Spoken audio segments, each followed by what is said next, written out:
The vast expanse of Nevada's Badlands stretches endlessly to the horizon. Hidden within these mountain strongholds are some of America's deepest and darkest secrets. Secret aircraft and the other legends of Area 51. Among these sandstone canyons today, there's a new glimmer of truth. Shrouded in mystery, it's a story that demands to be told. These are the witnesses of one of America's most unusual UFO encounters in history. Navy veterans and a band of brothers that want you to know that what they witnessed is real. This is their story. Petty Officer Jason Turner served aboard the USS Princeton in 2004. His personal conviction for democracy and patriotism guides him in his search for the truth. This is an actual event that happened, and I witnessed it. Aviation tech Patrick Hughes, a USS Nimitz veteran, he speaks for his shipmates who choose to remain silent. I'm one of those who has to see to believe, and obviously I've seen the evidence of this, so it exists. Top Gun Air Intercept Controller Kevin Day and Fire Controlman Gary Voorhees, both from the Princeton, served together in the ship's Combat Information Center. They saw them first, whatever it is they are. They wanted to show themselves, whatever they were. I don't think they wanted anything really to do with us. They were literally breaking the laws of physics in my eyes. These sailors are here for truth and vindication, and their story goes back over a decade to a time and place that marked a departure for all of them, both in their Navy careers, but also in their knowledge of the limits of man's technological understanding of our world.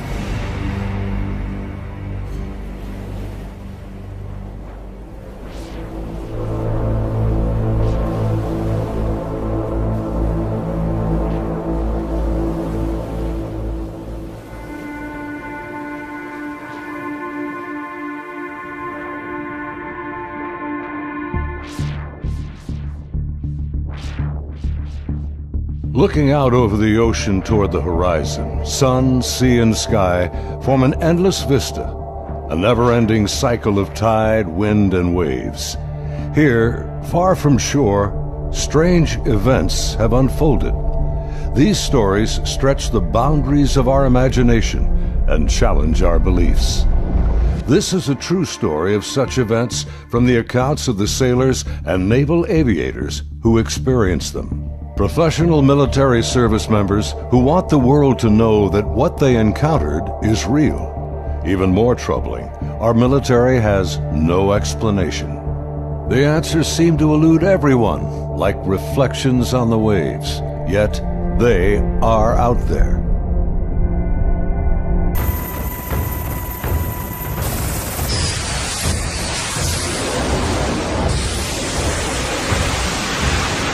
November 10th, 2004. 90 miles southwest of San Diego, California, in the Naval Operations Area, the Nimitz Carrier Strike Group and her complement of warships and the aircraft of Air Wing 11 are conducting a routine 2-week training exercise. Nearby, the guided missile cruiser USS Princeton has been tracking unknown aircraft that appear and disappear from her sophisticated Aegis radar screens. The Spy 1 Bravo radar is one of the most advanced sensors ever deployed. Princeton's main role is air defense of the strike group, and Operations Specialist Senior Chief Day is in charge of protecting the airspace around the Nimitz. And my job was to man the radars and ID everything that flew in the skies. And I also sat a position called Anti-Air Warfare Coordinator, where if we ever had to go to war, I was the guy that was going to launch the missiles and kill shit. In addition to that, I was the Air Intercept Controller. When the Super Hornets take off the carrier, I'm the guy that takes control and takes them to the fight and gets them home safe. And there was a lot of experience in that room. The captain had 28 years, I had 18 years. And the Aegis ship is our newest weapons system afloat. It's got the Spy 1 radar system, the phased array radar system, and I was an expert on that.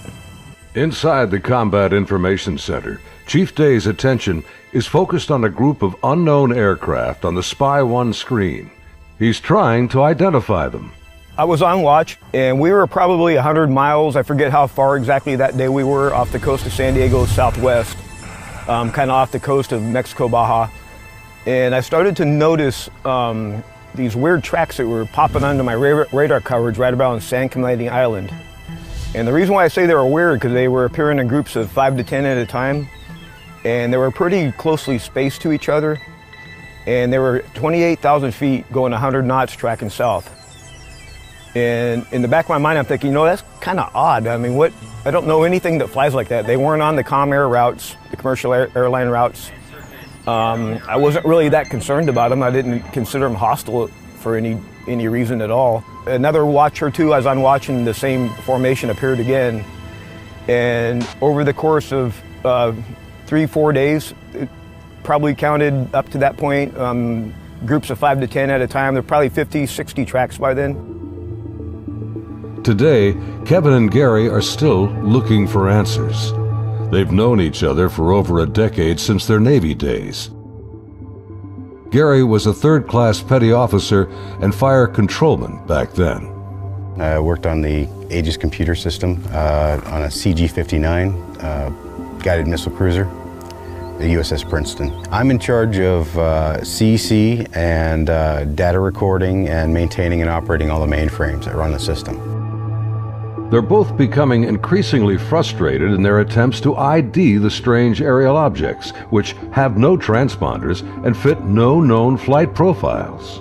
The guys that work on the Spy 1 Bravo radar, they had come across and said they needed to take the system down for recalibration because they were getting clutter or ghost tracks, and they needed to recalibrate to get rid of them. Then once they did finish all that recalibration, bring it back up, the tracks didn't disappear. They were still there, but they were actually sharper and clearer. They were doing diagnostic tests on everything we had to make sure it was not a system malfunction. And it turned out that it wasn't. These were actually real objects. I had the highest spy track quality possible on these contacts. In this situation, I actually started recording on all 4 tapes at the same time. That way, it was a one continuous loop, and I was just replacing them as they were, becoming full. We failed utterly to identify these things. It didn't meet any of the parameters for anything that was known. In some cases, they seemed to descend from space and then suddenly plunge to near sea level in seconds. Coupled with the unidentified nature of the craft and lack of clearance, these extreme flight observations are very troubling to the crew assigned to protect the carrier group from aerial threats. Sunday, November 14th, morning. The Nimitz deck crew is busy launching FA-18F Super Hornets, helicopters, and E-2 Hawkeye early warning planes. The mission? Simulated air defense, or ADEX training over the Pacific.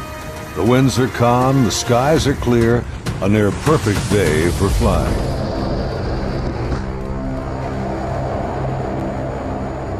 As they launch, the Black Aces Squadron has no knowledge of events happening nearby. In the back of my mind, that's when I determined I was going to become concerned about these objects, is we were getting ready to launch a whole bunch of aircraft in that same piece of sky. Fast Eagle climbs out to 20,000 feet and heads to the cap station about 40 miles south of the carrier. The cap is a rendezvous point used to form up with the other airplanes. Just 25 miles separation. The commander of Fast Eagle has over a decade in the air wing. His wingman for the day is a new pilot, a young officer on her first carrier deployment. She's paired with a senior pilot, her backseat weapons system officer for the mission. He will manage navigation and the advanced radar and targeting pods on the aircraft.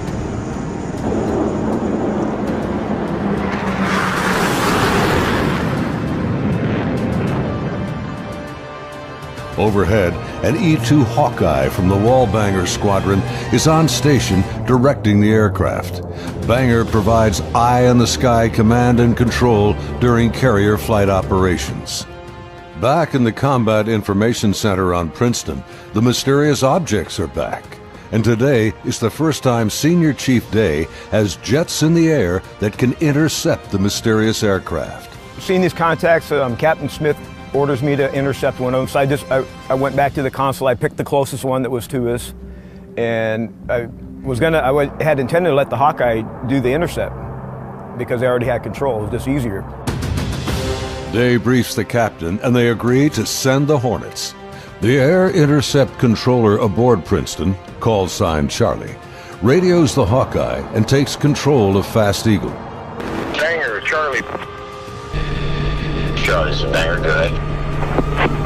Banger, Charlie. Do you hold unknown air contact, bra, 270-48, 28,000 feet, bogey. Charlie, Banger, negative. Radar picture is clean. The E-2 radar operators have been frustrated in their attempts to get a radar return on the unknown aerial target that Princeton is tracking. Even with their 24-foot radar dish, they can't get a lock on the object. Banger, Charlie. Transfer Fast Eagle flight to Charlie Control, button 13. We have a real-world tasking for them. Charlie, Banger, roger.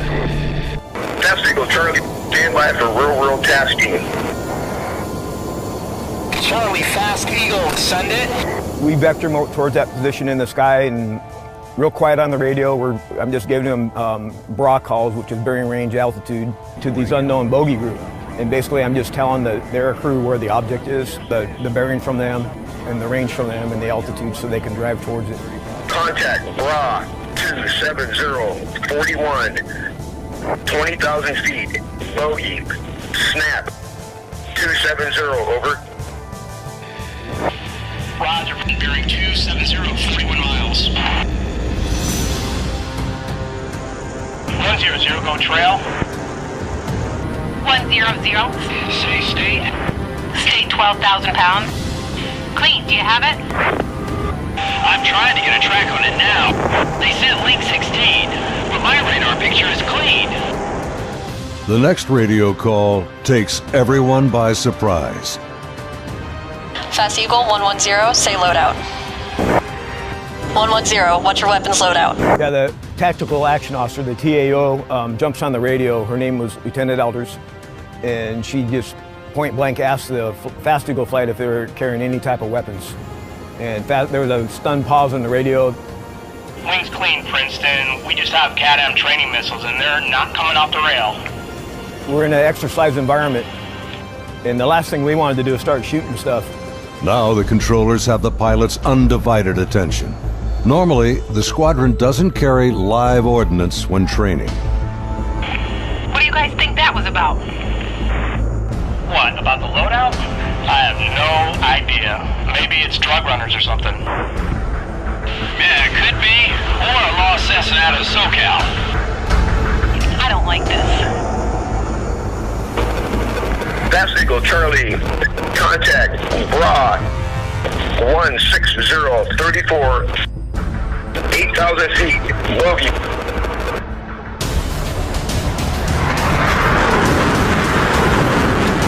Roger, 34 miles at 8,000. Committed, your call, continuing. As Fast Eagle approaches the target, they see nothing unusual. Their onboard radars can't get a lock on the object. Fast Eagle, Charlie, bra 160-10, 8,000 feet. Roger.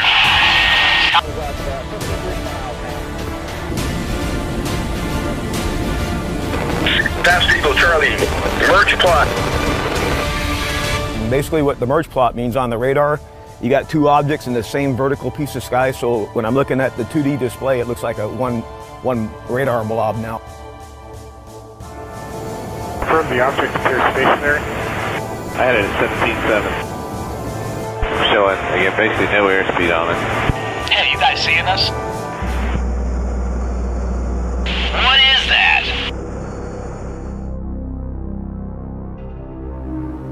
As the Super Hornets approach the target, they see a disturbance on the ocean surface. It's about the size of a 737, and it looks like something could be just below the surface. 100, anchor here, Angels 24.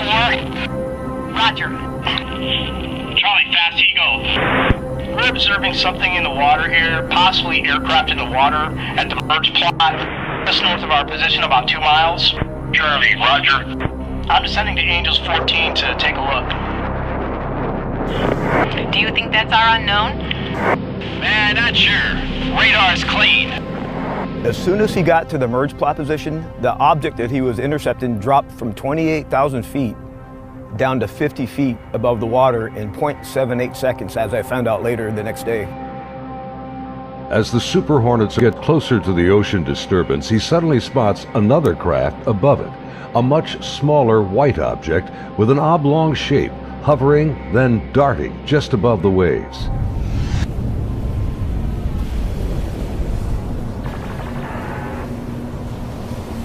The object is moving around erratically, seemingly focused on the white water. The shape is similar to a tic-tac.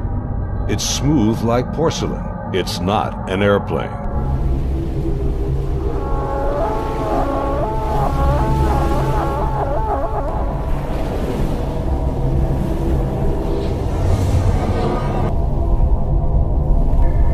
Suddenly, the object begins to rise into the air.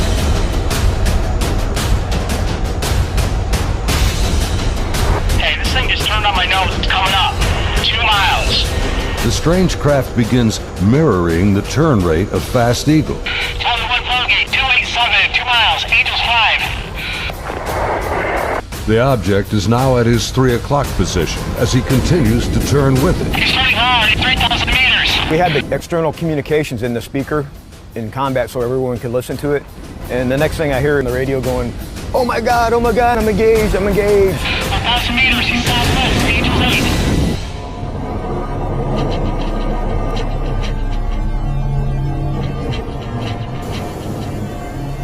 The commander is now about a mile away as he maneuvers his Hornet to get behind the unknown craft.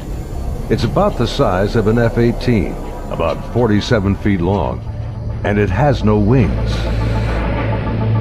As the dogfight unfolds, he quickly turns and dives to bring his jet's nose ahead of the object to close the distance.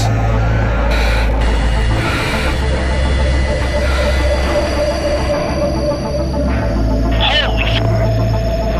It jumped! 1,000 meters, he's...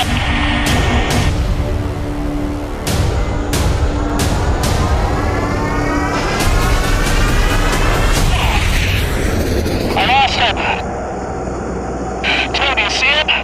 Suddenly, the tic-tac rockets past. It's gone beyond the horizon in the blink of an eye. I saw it go 137. No tally. That didn't just happen. Say again. Fast Eagle Charlie, sir, you're not going to believe this, but the bogey group is now back at your cap station.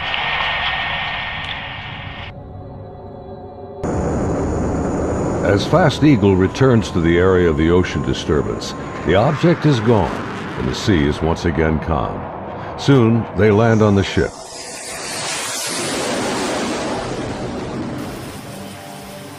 Back on board Banger, the flight crew has been listening to the radio transmissions from Fast Eagle. The crew has been tracking the intercepts on their advanced display systems called the CEC.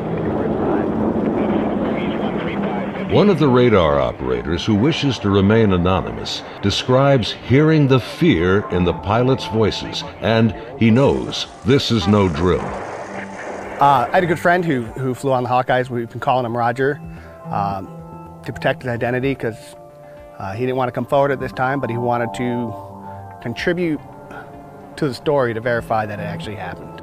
So there were 5 people in the airplane. Roger would have been seating in the radar officer seat, which is towards the back middle of the plane. To the side of each one of them or behind them, depending how the chair's rotating, is a window. Suddenly, his attention is drawn to something outside the Hawkeye. He and the entire crew watch in disbelief as a tic-tac object suddenly forms up on their E2 and then just as quickly shoots away from sight. The crew is left in disbelief.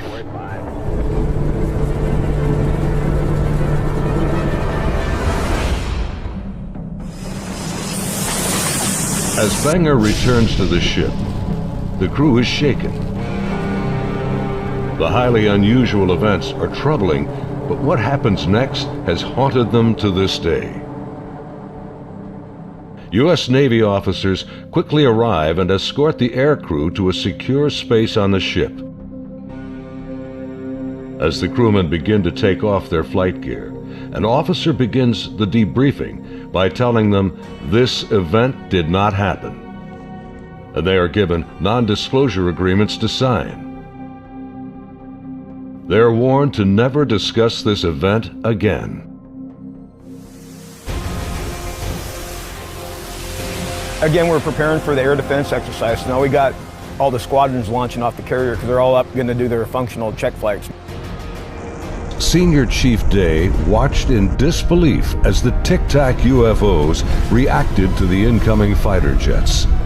All the objects in the sky, they all dropped out of the sky from 28,000 feet down to 50 feet. Based on the Spy 1 Bravo radar system, the object descended at over 24,000 miles an hour. It was unbelievable because normally what would happen if a normal aircraft did that? First of all, it would fly apart. It wouldn't be able to withstand the G-forces, and there would be multiple sonic booms. It would be boom, boom, boom, boom, boom, boom, boom, boom, boom, and this did not make any sonic booms. From what I observed, I saw that it went from, right around between 25 and 30,000 feet down to sea level and below sea level. Contact, tag number 042. Below sea level was confirmed to me by the actual sonar techs that were in combat, in communications with other techs that had said they had an active track on it under the water.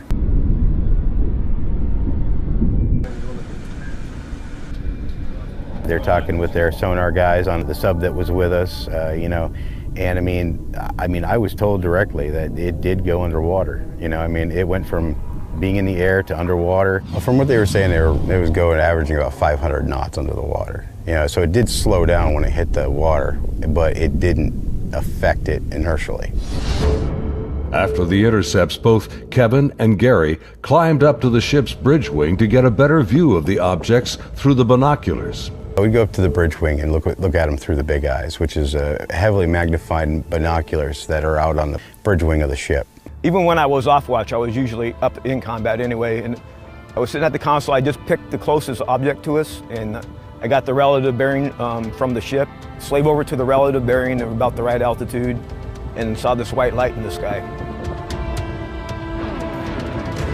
The movements were smooth to erratic. They just moved from one point to another. It was always a very sharp and clean movement. It always felt like a constant speed, not like speeding up. Just it needed to go to that point, and it decided to do it at this speed. And then it would just go from nothing to the speed they were going to go, and then stop at the next point. Meanwhile, back on the Nimitz, aviation tech Patrick Hughes is working to secure the classified data recorders from the Hawkeye that encountered the Tic Tac. We pull out their hard drives. We call them RMCs. We call them bricks because they physically heavy like a brick. But they contain the software to run the airplane. And they also record a lot of the data that the aircrew sees during the flight. So we take the removable stuff, we take it out, we go downstairs, back to our shop. Patrick's job involves tracking the chain of custody of the hard drives. Then we open up the safe, put them in the safe. We've got tracking sheets so we know what RMCs are on what airplane. We know who signed them out, who put them in the airplane, who took them out of the airplane. As he gets ready to wrap up the mission, there's a knock on the door. Our commanding officer's there, two other guys in flight suits, who I'm assuming were Air Force officers, because pretty sure that's the insignia they had on. But they were not on the ship earlier. I did not see them come on the ship, so I'm not sure how they got there. But the skipper basically said, I need the bricks off the flight. We opened the safe, we put them in the bags. He took them, he took his two anonymous officers and left. The officers, with the classified hard drives in hand, soon board an HS-60 Seahawk helicopter and leave Nimitz.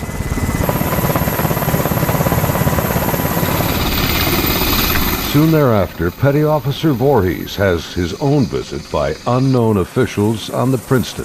Once they landed and everybody got off, then about maybe 20 minutes later, I got called in to have all my data recording tapes turned over. And then also told that I needed to reload CEC because it had been wiped. So it was, so I turned over all the tapes, and then they also said if there's any even blank tapes to erase anything else that's in the shop. Well, they were plainclothes people that came aboard on the helicopter. It was my chain of command that took control of the tapes from me. The helo left with them after that, so because we went right back to flight ops. The link between the Tic Tacs and these men is unknown. How they became aware of the UFO encounters and how they arrived so quickly on board after the event is also a mystery. The video you are now watching is the actual gun camera FLIR footage of the Tic Tac taken by a later flight. This is the first video ever released by the U.S. government showing military planes engaging UFOs. The advanced targeting pod, known as ATFLIR, works in both TV mode and infrared mode. The film reveals no control surfaces, no exhaust plume, a uniform heat signature, and no visible means of propulsion. Gary and his shipmates saw the FLIR film on their consoles and on the secret LAN aboard the Princeton. It was a much clearer video. You could see the shape of the ship. You could see it, moving. I tried to go and get a disc to come make a copy of it, and by the time I got back, it was already off of our hard drive, off the secret LAN. No access to it whatsoever. Petty Officer Jason Turner also saw a much higher resolution version of the FLIR film showing strange appendages extending from the object. But it did have some protruding at the bottom of it. I couldn't tell if they were curled back or straight down. Jason says the video was approximately 10 minutes in length and much longer than the video that has been released. I saw this video playing and I'd ask him, is this what we're training, or what's part of this training that we're going through? And he said, no, this is real life. And when I saw it, it was a very clear image, a very clear video, and this thing was going berserk, like making turns, like, it's incredible. The amount of G-forces that it would put on a human that this thing was doing. The jets were like trying to trail this thing, and it would just run off and leave them. It would just poof, gone, and then it would come back, and then you would see it, and then it made a maneuver, like they were chasing it straight on. It was going with them. This thing stopped, turned, and just phew, gone. I mean, that's the only way to describe what it looked like. Dude, this is a fucking drone, bro. There's a whole fleet of them. Look on the ASA. My gosh. Just 11 years later, fighter jets from USS Roosevelt filmed this anomalous object in 2015. Well, if there's look at this thing. It's rotating. Like the Nimitz encounter, they too were conducting routine training when fleets of UFOs were encountered by the pilots. The Nimitz encounters remained cloaked secrecy for over 13 years. The first-hand testimony about UFO sightings is practically unheard of from military service members. Thanks to the brave and honest accounts of the sailors and naval aviators who have come forward to relate their experiences, and of the remarkable videos they filmed that day, the silence has been broken. I dealt with this all on my own for many, many years, and it was not a very pleasant journey to go through, because no one really believes you. But now things have changed, and anyone out there that's struggling with this and wants to reach out, there is now a group that you can reach out to and get help and support and vindication.